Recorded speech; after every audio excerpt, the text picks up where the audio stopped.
People usually ask, who was Shakespeare? What did Shakespeare do? But does anyone ever ask, where was Shakespeare? I mean, the answer is yeah, because if they didn't, I wouldn't be making this. But where exactly was Shakespeare? Well, he happened to be in one of the most prosperous Golden Age places of all time, Elizabethan England. I guess we're talking about that today. So, what was Elizabethan England? Well, it isn't necessarily a place, more so a time in England during the reign of Queen Elizabeth I, also known as the Virgin Queen. This time takes place at the peak of the Renaissance, or the Golden Age.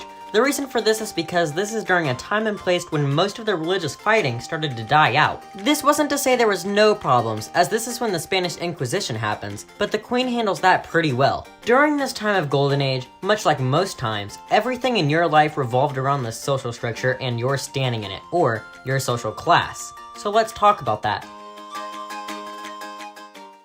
And where we live today, we usually see our social classes as three main categories, each based on economy.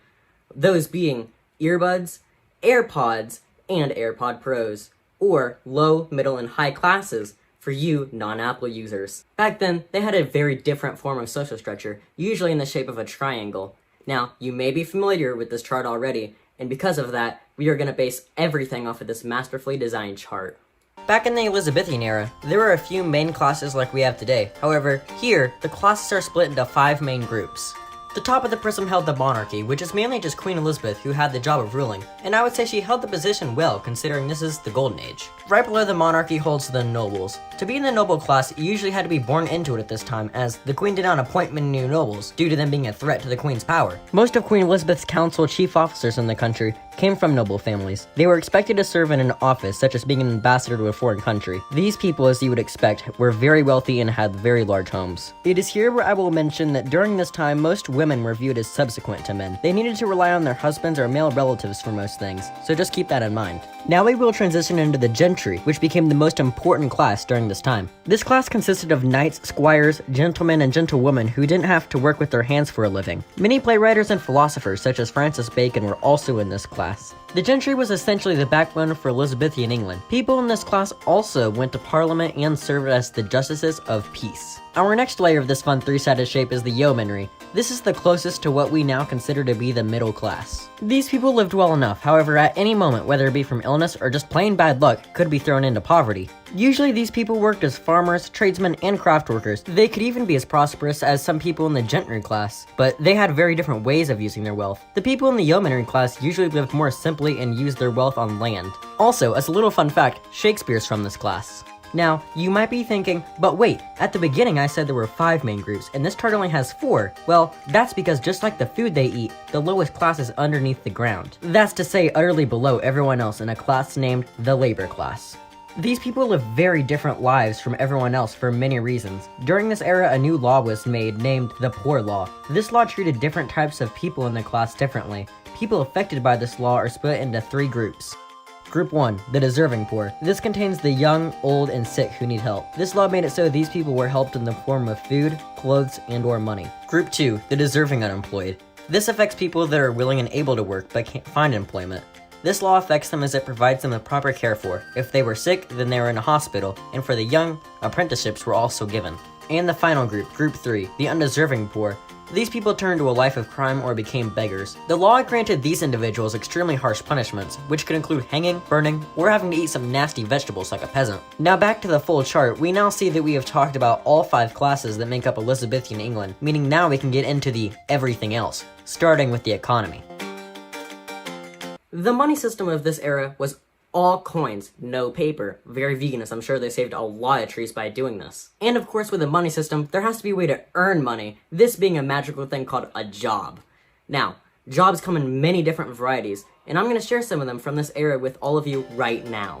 Let's start with being a blacksmith. These people forged weapons as well as sharpened them. They also repaired armor. Those who bared these items claimed the occupation of knight. These people learned how to fight, allowing them to serve the queen under the code of chivalry. Let's take a 180 here and look at the barbers. They do more in this era than compared to our own, because not only do they cut hair, they also serve as dentists and surgeons. Because why not? Did you know? Bakers were a staple of this era, and just like you'd expect, they bake. A few other key jobs were gardeners, carpenters, cordwainers, also known as people that made shoes, and one of the lowest peasant jobs, the cotter. They took care of the swineherd, prison guard, and other small tasks. Yeesh, with all those jobs, there must be some food or entertainment so we don't have another government overthrow again. Let's just talk about the food.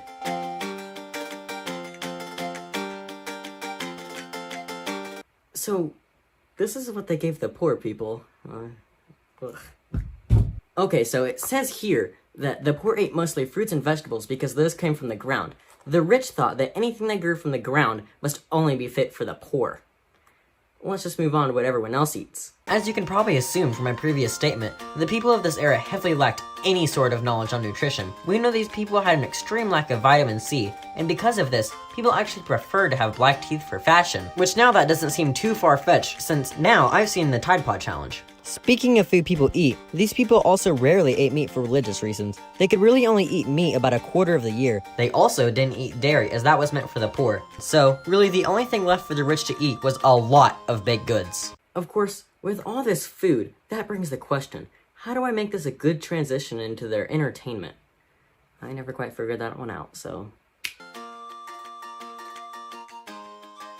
The poor enjoyed lots of entertainment. They typically watched tournaments, dancing, mystery plays, and participated in gambling.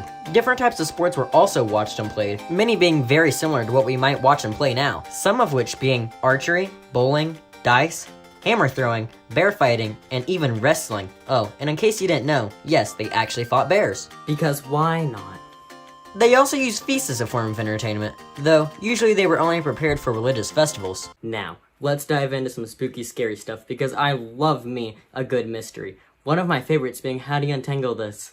But a close second being Elizabethan England superstitions, because at least those make a little bit more sense than this. Superstitions were very interesting in this era, as this was still the era of the Black Plague and a great era of God. All that culminating into the phrase, bless you. Because, well, if you didn't say bless you, I mean, everyone knows the devil immediately looks for sneeze victims that weren't blessed. Also, did you know, putting your shoes on a table meant you would die very soon, most likely by a curse of witch. I guess I'm cursed to die now then.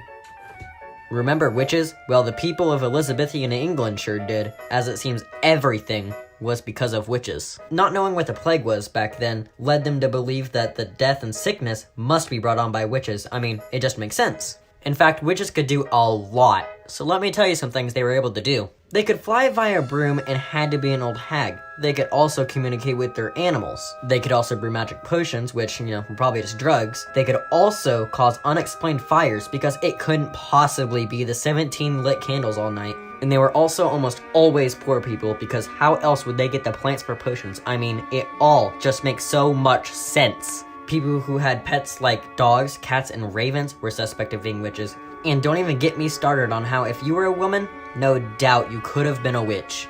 In conclusion, Elizabethan England was a golden age on the outside. Just don't put your shoes on the table or be poor. It's that simple.